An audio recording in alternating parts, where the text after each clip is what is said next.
It's recording. Great. Hi. Oh, hi. We're finally getting to sit down together. We are. It's true. All right, so let's just check in for a minute. Yeah. It's Friday. Yeah. It's been a long week. It has. How's it going? It's been good. It's been good. So the thing is, I love kindergarten, as you know, and then my goal this year, as you know, is just really being mindful of play and really making sure that I'm infusing the play interests of my learners throughout all the learning, which has been a struggle for me. Right. And so, yeah, this week has been great because we've been able to maximize on all the things that they're most interested in. You can see behind you all the crafting, and we have a really great crafting, all of these are recyclables the kids can build with them, and they love doing that. And I was really happy that I could incorporate that this week into actual learning things, and yeah, it was good. Good. So that feels like a good So success it feels for you. good. Yeah, and I think because I'm high interest with my kids in kindergarten, it's something I'm really interested in. Yeah. Awesome. Love to hear it. Yeah. So tell me what's been happening. Just you can go a little bit further. Yeah. You kind of started to mention it, but Yeah. what's been happening since the last time we met, when we were looking at your data, and then you switched how you were going to collect data and what you were going to collect. Yeah. And then just kind of what's happened. So what I really love is, so I'm just gonna. Yeah, you just talk. I'm gonna listen. So something that I really love is, so I like data. Data makes me feel assured in knowing what I'm doing and knowing my learners. And so something that I've really valued from this experience is that I didn't see the ways that my data was not meeting what I was targeting. So it was about what I was targeting, right? So I collected the names of learners, who they were with, what type of play they were doing, what they were playing with, some of their conversations, and I even had a section for how I could possibly link it into planning. And I found it useful only for math. I was doing it for math. I wasn't doing it for other areas. Right. And then when you came in, and then you watched how I used it, you watched the play process, and then you modeled just asking the kids questions at the end. That really shifted the way I was gathering data. And then this is the thing that's exciting for me, because I realize I don't need to do all of that data collection anymore, because when I instituted the question and that I observed you model for me in the class, I think I did it 4 times, and then now I don't need to do it. And here's the evidence. So the kids are really into crafting, they're really into Danny Goat, they're really into treasure hunts. Yeah. We started You Know How to Writing, and I was I had already done the planning, I already knew where I was gonna go, and I shifted. And I shifted that morning after observing them in play. Wow. And I quickly changed it to, okay, we're gonna make treasure boxes, we're gonna make our own treasure because they like to craft. We're gonna write how-to of, we're gonna hide it, we're gonna do and it was amazing. And the kids loved it. And then Anissa was in, and she was at the end. So it was spur of the moment. You would think that because it was spur of the moment and it was a change for that day, that I had to quickly get together in a short amount of time, that there's a possibility of things going wrong. Right. It was amazing. The kids were so engaged. And Nissa at the end said, "Did you see your boys?"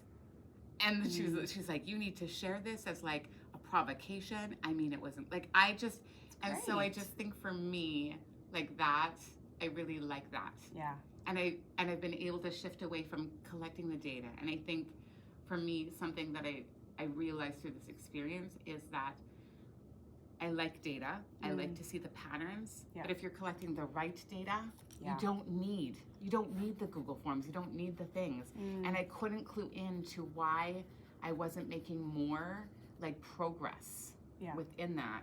And it's because it wasn't the right data. And so I really appreciated the way that movement happened. And so now it also frees me up more for meaningful interactions with my kids when they're playing, rather than, okay, who's playing with who, what are they doing? And then that helps me with the conversations that you had modeled. So I really love that. Good. Yeah. I'm glad that was a success for you. Yeah. Right? That's what it's what I wanted. Well, and you and I have talked before because you do like data, and you definitely are a teacher that goes right to the data and you use it to inform your practice, which is what we should be doing. Yes. But what I love is that you said, even though you still love to collect the data and you were doing it, you shifted how, and sometimes you have to collect it differently, right? So, I mean, I feel like what I heard you say was two things. One, it's about the data, but two, also how you connected it to the real or the present, which is something we talked about after I observed. So I love that you feel like you're interacting with kids even more because of you being able to shift in that way. So that's great, I think. And to me, I still hear you saying play-based, and keeping it play-based. Yes. So tell me, you did mention that you shifted it to writing. Can you tell me a little bit more about that? Like what happened in the fun and the play of the treasure hunt, sure, but like how did it connect to like that part of the day, the writing?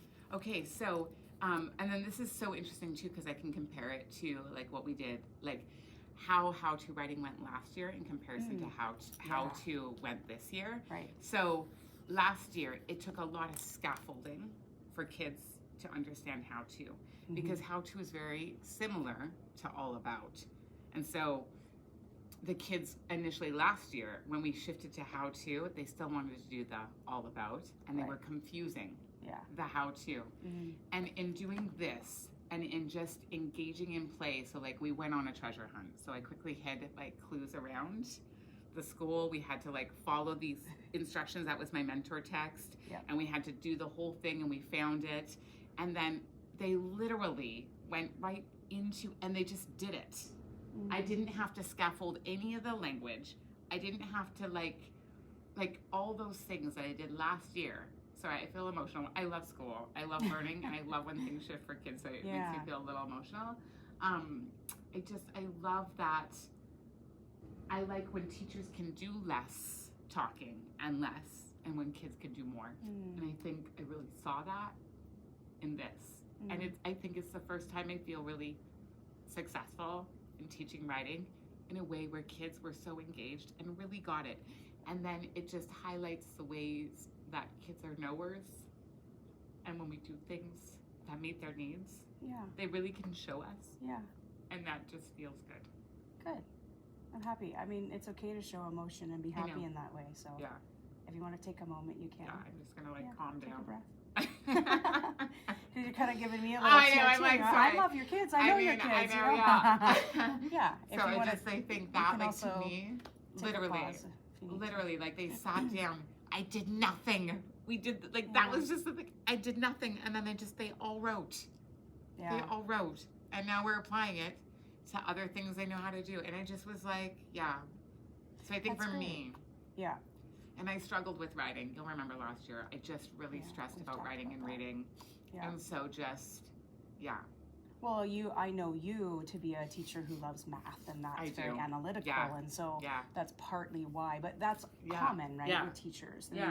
We often do feel a passion for a certain part of what we teach, and as generalized elementary teachers, right, you might lean more towards, I love social studies and science, or, So it's great to hear, though, that you are using kind of what your curiosities were about children. And what you know is best practice instruction, right? Especially in our inquiry-based school, which is still play-based. Throughout, because we use play-based learning throughout all the way to fourth grade, right? It just gets less and less as they go up. But you're really looking at those things, and I appreciate that you're doing that to the depth that you are.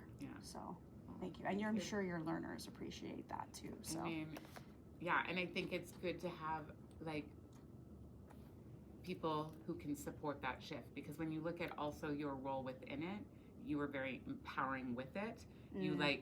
You highlighted the things that I was doing well, like you commented on the way I was doing data, and then you modeled for how I could shift the data and the questions. And then afterwards taking the time to help me like reflect about and think about like what I was going to shift, like really helped with the process for me, right? And so I think that's also the thing that is important, is like having the right, not someone necessarily telling, but someone showing and guiding reflection. it can be helpful to have that. I learn in those ways too, right? Sometimes I have to see it.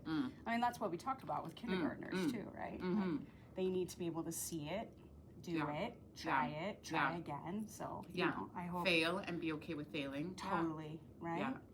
Yeah, and I think in your case, it's not lucky that you moved forward the way that you did. You were purposeful and intentional with your moves, right? So like, just like as a coach, we have coaching moves, right? And I did that with you when I was in here, and I said, how about trying this in that moment? And you said, okay, but then can you model it for me? And I was like, I'm happy to, right? And I'm glad that we have that relationship that we could. But also I think what you did from that was you trusted yourself to try those things later, and then saw that it worked or didn't work and have adjusted. So, you know, I think that is a pattern. When you're a data person, I do think you notice those patterns. And so you definitely are analytical in that way. I am curious though, what, like if you were to get a new group of kids next year, let's just be a hypothetical for a moment, and you feel like the play is already in place, and you don't, maybe it's not a group of kids that needs so much of that play-based learning. Do you think that you'll be able to learn from this experience and this year and this class group and be able to do those same things next year? So do you feel like it's going to make you a better teacher going right into next school year? I do think it's going to be better. I also think, like, because I think at the beginning of the year I'll still collect the data, but I think the new data collection form that I created based on what I observed with you is going to be more effective at noticing the way kids are engaging and what they're actually interested in, and then applying it across the curriculum rather than just math. Yeah, so I do think that. I think also, like, the fact that it requires, it wasn't that